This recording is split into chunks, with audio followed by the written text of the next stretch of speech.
اللهم صل على محمد وعلى آل محمد. اللهم صل على محمد وعلى آل محمد.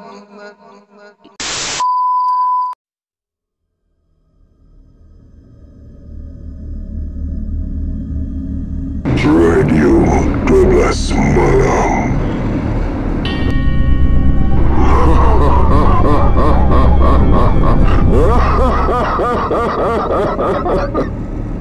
Assalamualaikum warahmatullahi wabarakatuh. Salam sejahtera. Terima kasih lagi setia dengar Radio 12 Malam. Minta maaf upload lambat sikit sebab malam ni ada urusan sedikit dengan bomba daripada balai bomba Slim River.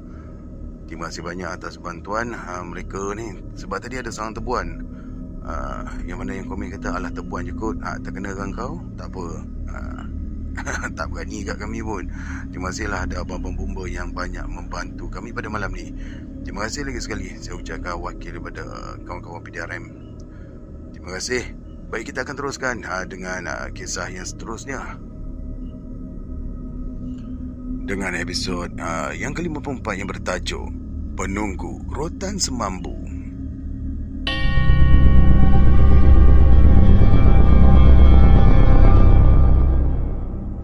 Sebagai manusia, saya juga merasakan satu kesilapan kalau saya sudah menolong seseorang kemudian minta dikenang atau dibalas.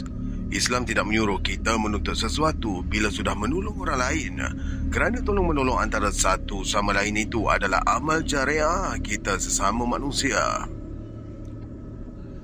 Saya lihat lelaki itu anggukkan kepala mendengar kata-kata dari datuk itu.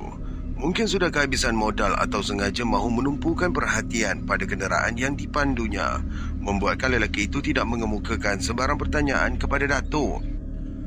Rupa-rupanya datuk senang dengan keadaan demikian. Dia merapatkan kedua belah kelopak matanya macam orang tidur. Saya tahu benar, bila datuk berbuat demikian, fikirannya tidak tertumpu pada keadaan sekelilingnya. Dia sebenarnya memusatkan hati dan perasaannya pada sesuatu tempat dan jarak yang berpuluh-puluh ataupun beratus batu dari tempat dia duduk sekarang. Saya tidak tahu bagaimana datuk boleh mencantumkan seluruh perasaannya pada tempat tersebut.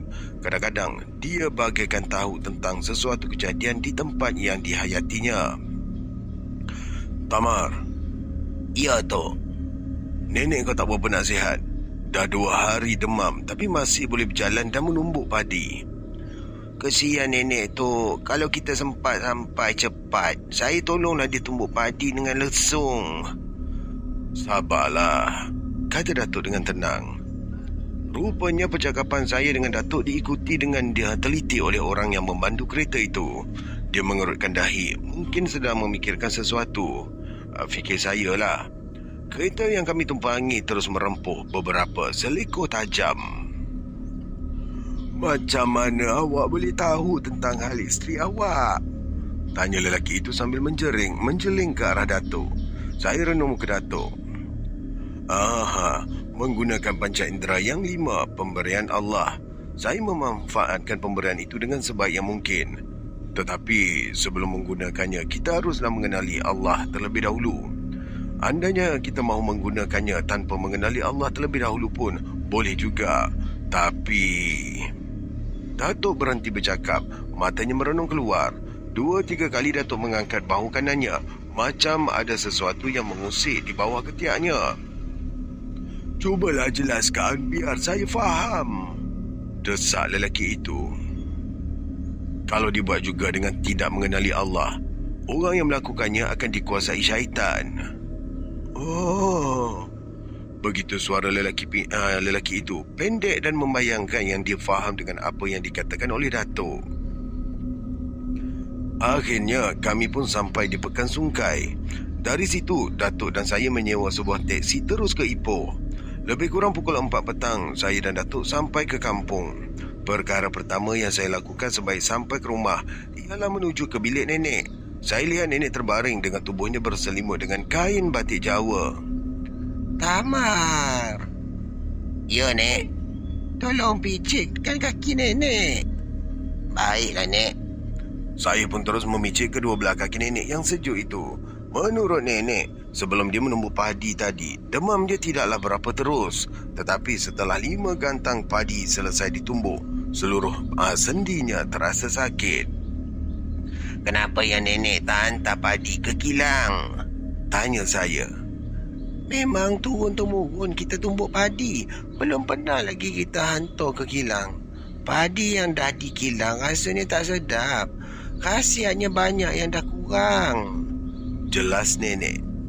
Baik, dekat sini siapa dia? Daripada keluarga yang bercucuk tanam padi. Macam tak kena ayat yang berbendang bersawah padi.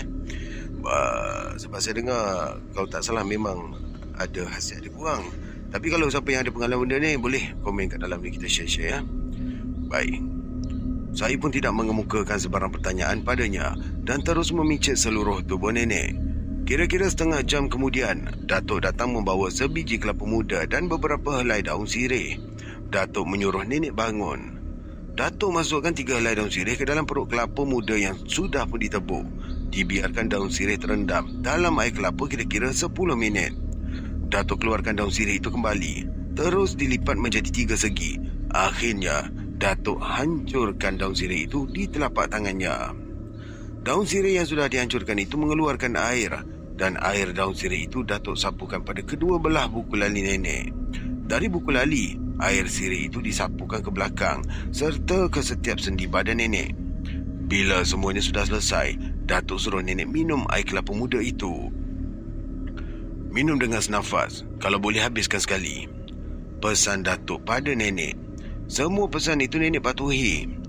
Sebaik sahaja air kelapa habis terminum, nenek kelihatan juga lemah dan tidak bermaya. Badannya kelihatan lembek, kelopak matanya sudah tidak boleh dibukakan lagi. Datuk rebahkan nenek atas tikar dan terus menyelimutinya. Air kelapa ni mengeluarkan panas tapi melemahkan badan. Dengan itu, dia akan dapat rehat. Air sirih dapat mengembalikan pergerakan urat-urat yang lemah. Bisik Datuk pada saya. Dia terus ke dapur mengambil bawang putih dan halia. Semua bahan-bahan itu ditumbuk dalam lesung batu hinggalah hancur.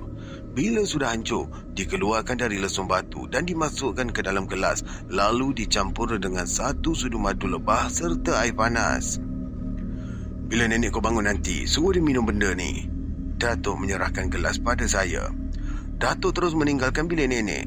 Dia menuju ke halaman rumah. Saya tak tahulah apa yang dilakukannya di situ. Saya terus memicit jari-jari kaki nenek. Tiba-tiba nenek bangun dan membuang kain batik Jawa yang menyelubung tubuhnya. Muka nenek kelihatan merah dan berpeluh.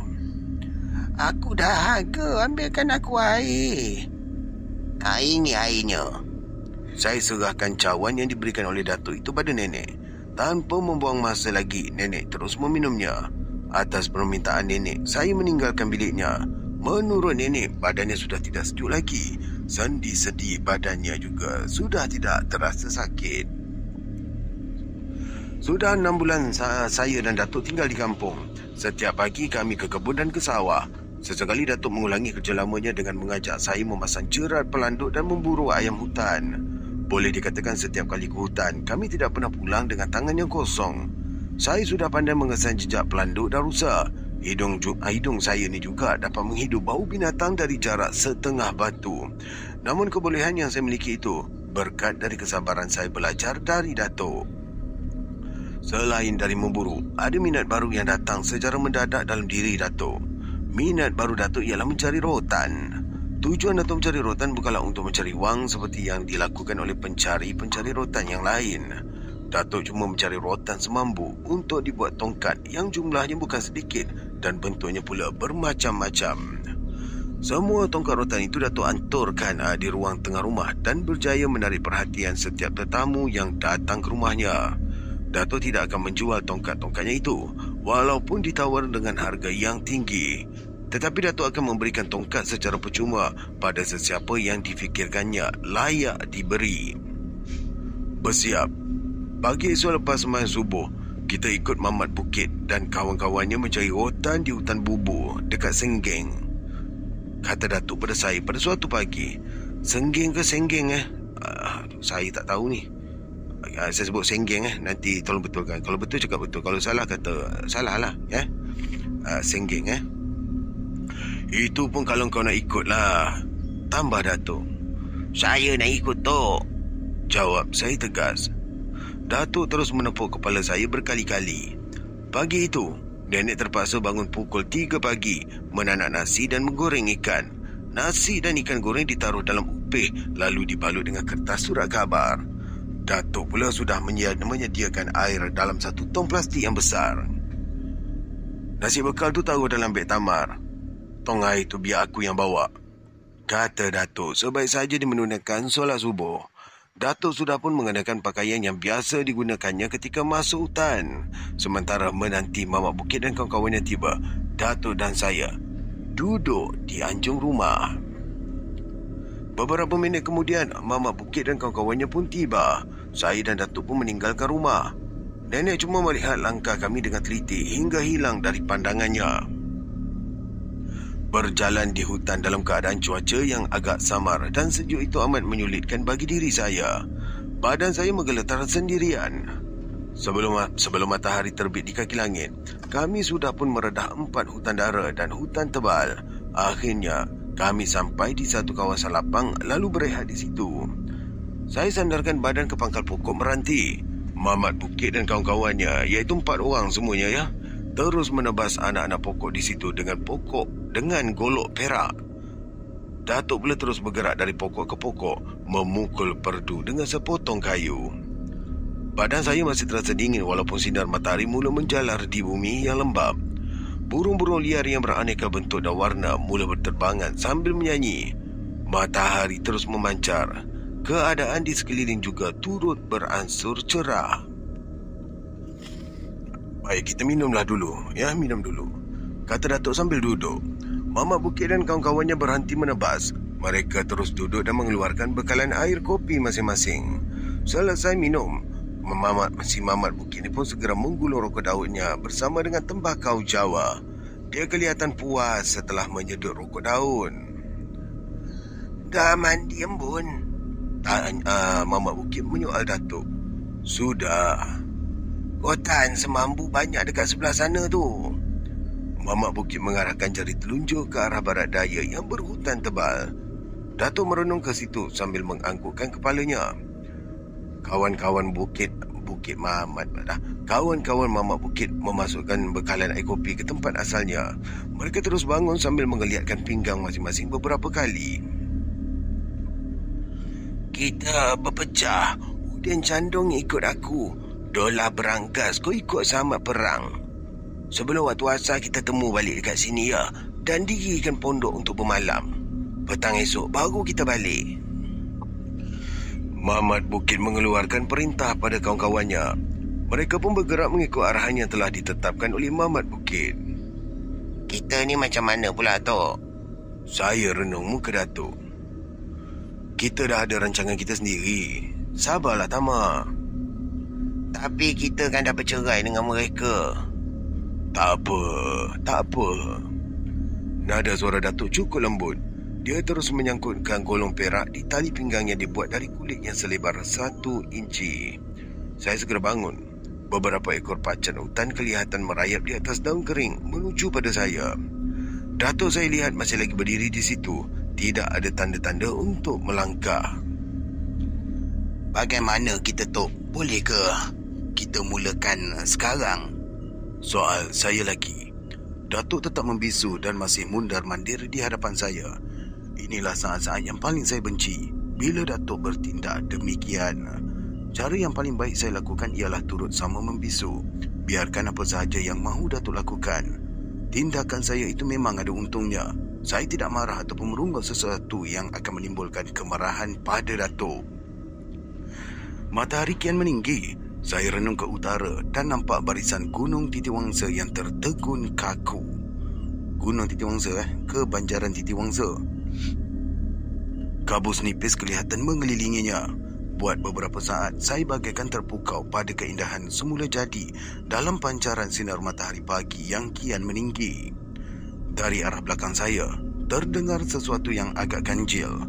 macam bunyi orang yang mematahkan anak-anak pokok hutan yang kecil. Bunyi itu makin lama, makin jelas dan dekat. Saya renung Datuk yang sedang membongkok, mencabut anak pokok besar jari kelingking. Mustahil Datuk tidak dapat mendengar bunyi suara tersebut. Pendengarannya pasti lebih tajam dari saya. Tetapi kan, kenapalah dia tak bertindak atau membuat persediaan? Sedang saya melayan pertanyaan dalam hati, bunyi suara ranting dan pokok hutan yang dipatahkan bertambah hebat. Nah, saya jadi cemas. Tanpa berfikir panjang, saya terus memalingkan muka ke belakang. Saya terkejut. Sepasang kaki saya menjadi lemah, tidak mampu menahan tubuh untuk berdiri tegak. Sekawan gajah dalam jumlah 6 hingga 7 ekor mengangkat belalai masing-masing ke arah saya, sementara kaki gajah yang sebesar batang kelapa dara memijak anak-anak pokok hutan di sekeliling hingga menjadi rata dan ranap. Dalam waktu cemas begitu, saya jadi panik, tidak tahu apa yang patut saya lakukan. Gajah-gajah liar itu terus mara seolah-olah batang tubuh saya tidak wujud di hadapan mereka.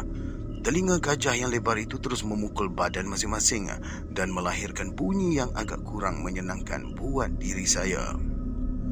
Dalam keadaan yang tergamam itu, saya terasa badan saya macam disambar sesuatu, melayang-layang dan akhirnya tercampak di perdu pokok besar, kira-kira 30 kaki jaraknya dari kumpulan gajah-gajah liar. Buat beberapa saat, pandangan saya berpinar-pinar dan pendengaran saya jadi panah, ataupun kita panggil tuli. Pekaklah tu Bila keadaan sudah pulih, saya lihat Datuk berdiri di hadapan kumpulan gajah liar sambil memegang sebatang pokok kecil di tangan kanan. Tangan kirinya diangkat melepasi kepala. Gajah-gajah liar itu bagaikan berhenti dari melangkah sambil mendekatkan belalai masing-masing setinggi yang boleh. Tempikan dilahirkan oleh gajah-gajah itu dalam keadaan yang serentak membuatkan suasana di dalam hutan menjadi kacau bilau dan kelam kabut. Pusing ke sana, pekik Datuk dengan sekuat hati. Kesemua gajah-gajah liar itu memusingkan badannya mengikut arahan tangan kiri Datuk. Kita semua makhluk Allah dan sama-sama mencari rezeki pemberiannya. Kau dengan cara kau, kami dengan cara kami. Jalankan kewajipan masing-masing dan janganlah kacau kami, tambah Datuk lagi sambil menjatuhkan tangannya. Aneh sekali, gajah-gajah liar itu bagaikan mengerti dengan cakap Datuk. Sambil menjatuhkan belalai, gajah-gajah itu bergerak ke kanan menuju ke kawasan yang banyak ditumbuhi pokok enau dan bayas. Bangun Tamar, bangun. Tak boleh tu, saya sakit. Dekat mana? Tangan dan paha kanan tu. Hei. Datuk segera menghampiri saya. Paha kanan saya dirabanya hingga ke pergelangan kaki. Dengan sepenuh tenaga, Datuk merentap kaki saya hingga setiap sendi sebelah kanan badan saya berbunyi. Bangun, ucapnya. Saya pun bangun dan melangkah 2-3 tapak. Lagi dekat mana terasa sakit Tamar? Bahu. Datuk terus memeriksa bahu kanan saya. Dari pangkal bahu membawa ke hujung siku, kulit saya menjadi lebam. Setiap kali Datuk menekan daging badan di bahagian itu, saya terasa sakit yang bukan kepalang dan membuatkan saya terasa mahu buang air kecil dengan serta-merta. Tunggu sini, bisik Datuk ke telinga. Saya menganggukkan kepala. Datuk menuju ke perdu pokok salak. Selembar daun salak yang masih hijau diambilnya. Dari situ Datuk melangkah ke arah pokok celutung dan terus terbongkok-bongkok di situ macam mencari sesuatu. Datuk datang kembali kepada saya dengan menatang sesuatu di dalam daun salak. Saya lihat benda yang Datuk tatang itu lembek, berwarna agak hijau muda.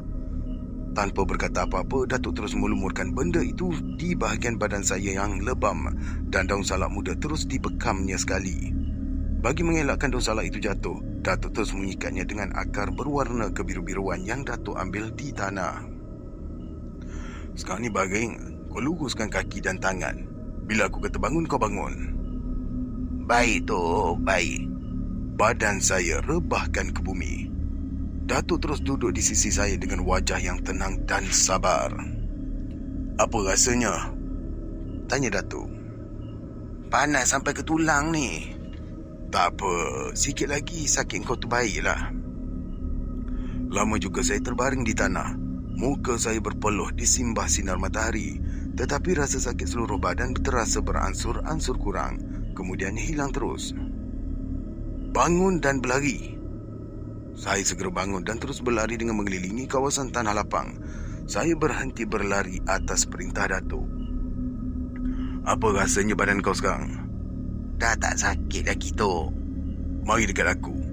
Biar aku buka balut di lengan kau tu. Saya terus menghampiri Datuk. Tangan kanan saya hulurkan padanya. Datuk terus membelek-belek tangan saya itu seketika. Daun salak yang hijau itu saya lihat menjadi kecut, macam terkena bahang api. Sebelum membuka balut tersebut, Datuk terlebih dahulu merentap tangan kanan saya secara mengejut hingga berbunyi. Bila balutan itu dibuka, lebam yang memanjang dari bahu hingga ke hujung siku sudah tak ada lagi. Bila Datuk menekannya dengan ibu jari, sudah tidak terasa sakit. Saya boleh menggerakkan lengan kanan itu seperti biasa. Baju yang koyak Datuk cantumkan kembali dengan menggunakan sejenis getah yang diambilnya dari sebatang pokok. Datuk tak menyatakan pula pada saya getah pokok jenis apa yang diambilnya, dan saya pun tak berminat untuk bertanya padanya. Kita melangkah sekarang menuju ke arah yang ditunjukkan oleh Mamat Bukit. Aku harap kita dapat rotan semambu yang elok. Datuk mengeliat 2-3 kali sambil melihat arah kedudukan matahari. Dalam perjalanan menuju ke tempat yang dikatakan oleh Mamat Bukit, langkah Datuk terlalu cepat. Andainya saya menoleh ke arah lain, Datuk akan hilang dari pandangan saya.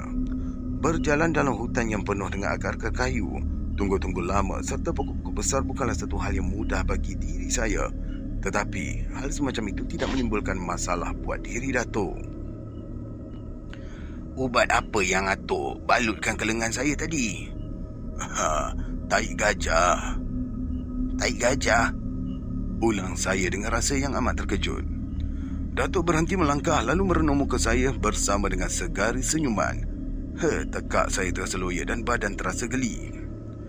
Itu semua petua orang tua lah, dan hasilnya sudah kau lihat sendiri.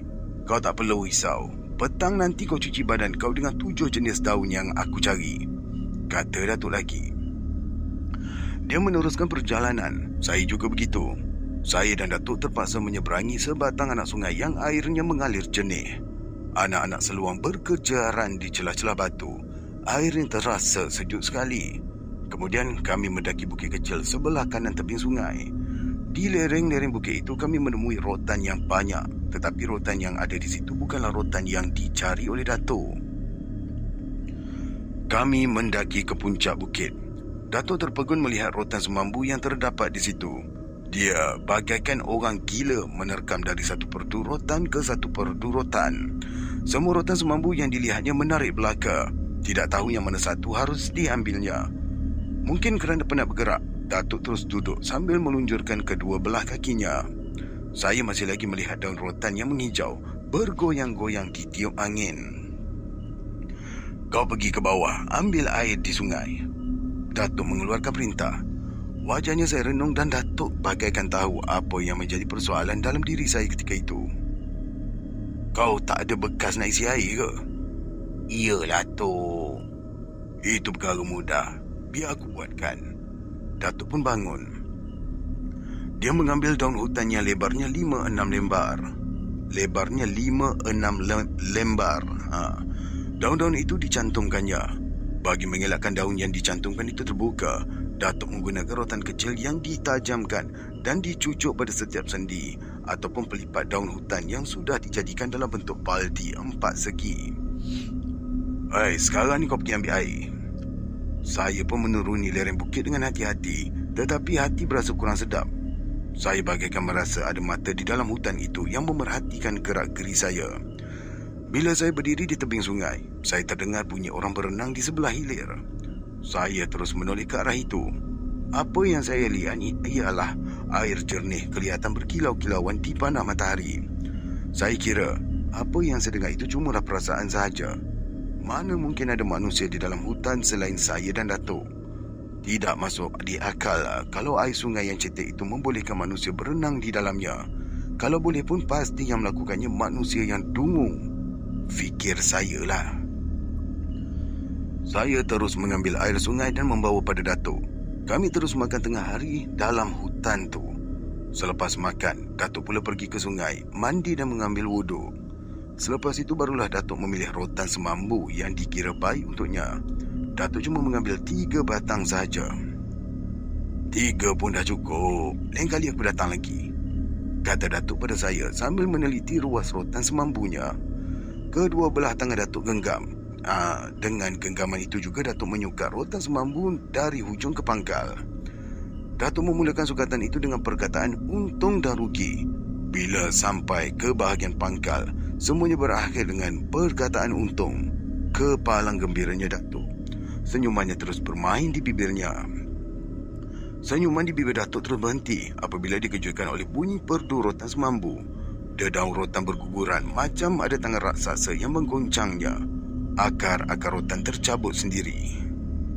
"Syaitan," kata Datuk. "Bukan tu, penunggu rotan semambu." "Mana ada penunggu? Penunggu itulah setan." Suara Datuk mula meninggi dan dia terus berdiri merenung ke arah perdu rotan semambu yang sudah pun tercabut. Saya menarik nafas panjang. Rasa takut dan cemas terus Ya Allah, lama tak jadi macam ni kan? Saya ulang balik, minta maaf. Rasa takut dan cemas terus menguasai diri. Datuk tidak berganjak dari tempat asalnya. Matanya tidak berkedip merenung pada setiap perdu rotan yang tercabut. Saya terkejut bila terdengar bunyi deru seperti bunyi jentera penolak datang. Semuanya pokok-pokok di situ bergoyang. Datuk segera membongkok lalu mengambil tanah dan tanah itu dikepal-kepalnya macam nasi. Dengan sepenuh tenaga, dia melemparkan kepalan tanah itu pada perdu yang tercabut. Suara jentera itu hilang dan perdu rotan semambu yang saya lihat itu tetap seperti keadaan asal, tidak pun tercabut. Setan, Datuk menyebutnya berulang kali sambil mengajak saya beredar dari situ tanpa membawa rotan semambu yang diambilnya. "Ke mana kita nak pergi ni, Tok?" Saya terus mengikutinya menuju ke arah timur bukit kecil. Sambil berjalan itu, Datuk terus memperkenalkan jenis pokok hutan kepada saya. Akhirnya, Datuk mematikan langkahnya. Dia terasa kakinya tersepakkan sesuatu yang keras. Dia terus membongkok dan memeriksa tanah yang dipijaknya. Bila Datuk tegakkan badan, di tangannya terlekap sepotong besi yang panjangnya kira-kira 6 inci. Besi itu sudah berkarat dan bentuknya bulat kecil, kira-kira sebesar ibu jari tangan orang dewasa. "Tulang mawas agaknya, Tok." Bukan. Kalau bukan besi, apa pula tu? Inilah yang aku fikirkan. Datuk terus duduk di tanah. Besi itu terus ditelitinya. Ketika itu matahari sudah agak condong kedudukannya. Dalam perkiraan saya, jika matahari itu bergerak ataupun tergelincir dari kedudukannya dalam jarak 2 jengkal, berarti waktu asar sudah tiba. Saya mencandakan pada Datuk supaya pulang saja ke tempat asal, iaitu tempat bermalam yang dicadangkan oleh Mamat Bukit. Datuk menolak cadangan saya itu. Dia masih mahu mencari rotan semambu lagi. Mahu atau tidak, saya terpaksa mengikutinya. Kami terus mara dalam hutan yang tebal, tetapi perjalanan yang rancak itu berhenti juga bila kami berhadapan dengan rangka besi yang bentuknya macam ekor ikan paus yang tersadai di satu kawasan. "Rangka bas ni, Tok." Bukan. Aku tengok macam ekor kapal terbang ni," balas Datuk. Dia terus menghampiri ekor kapal terbang sambil mengetuk-ngetuknya dengan belakang parang. Pada bahagian ekor yang terpacak ke atas terdapat nombor, manakala pada bahagian tepinya, iaitu badan objek itu, terdapat perkataan The Air Transport Command serta The US Army Air Force. Perkataan itu terus melekat di kepala saya hinggalah kini. Tamu ni pandai-pandai, rangka bas ke atas banjaran tu agak-agak. Seluruh kawasan itu kami periksa dengan teliti. Begitu juga dengan bahagian dalamnya. Semua alat di dalamnya masih baik. Tanpa mengusik sesuatu, kami pun meninggalkan rangka kapal terbang itu. Kami mengambil keputusan untuk pulang ke tempat asal. Bila sampai di tempat, Datuk mengambil rotan semambu tadi. Dilihatnya 3 batang rotan semambu yang dipilihnya masih berada di situ. Tanpa berfikir panjang, Datuk terus mengambilnya. Kemudian kami pun mandi di sungai. Bila kami sampai di tempat mula-mula tiba tadi, Mamat Bukit dan kawan-kawan sudah ada.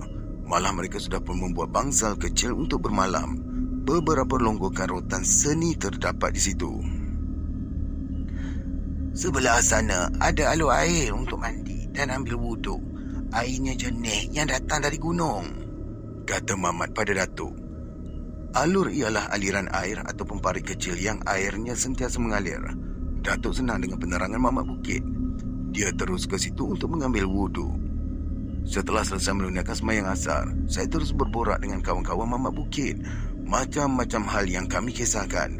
Tetapi Datuk tetap merahsiakan kejadian ganjil yang dialaminya ketika mengambil rotan semambu tadi. Kami jumpa bangkai kapal terbang orang putih, ujar Samad Perang sambil menunjukkan barang-barang yang diambilnya dari bangkai kapal terbang. Antara barang-barang itu ialah 3 biji topi yang ada lambang tentera, 2 bekas air, selimut, 2 pasang sepatu kulit, pisau serta buku catatan.